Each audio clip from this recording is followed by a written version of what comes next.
Okay, this is number 2010 Sharp Eye channel. Kaizer Chiefs not Super Sport 1, BafokengStadium. My brother, how do you feel about the game today? Yeah, my brother, what I can say, we have to be patient and we always play a perfect football.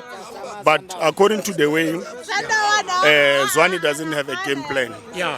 Because of he normally used to play defensive and he always take those players who are supposed to attack. Yeah. You understand? Do you get my point? Because of what I see is that Saile, it's a perfect striker. Yeah. But accordingly, the way Zwane, he give them the instruction.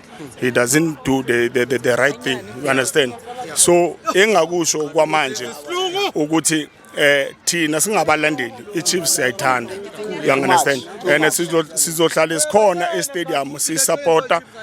I-patient lead you to success. You understand? Yini ekokuthi ngoba ngiyanibona iChiefs niyayithanda kakhulu.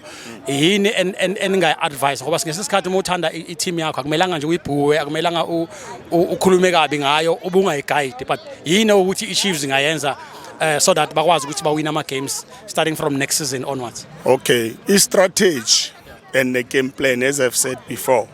Interested, I'm a players now. We don't need to sign anyone. I'm a players now, just our koni ukuthi athole umuntu ozobanikeza i-right information. Uzwane uyaleka akana experience, enough experience. So we need someone on experience. Okay. Yeah. Are you happy about the central defense yethu? I-central defender kahle kahle iyashoda because of siluzo lo mfana lo wamise phesheya lo unjabulo Plomo.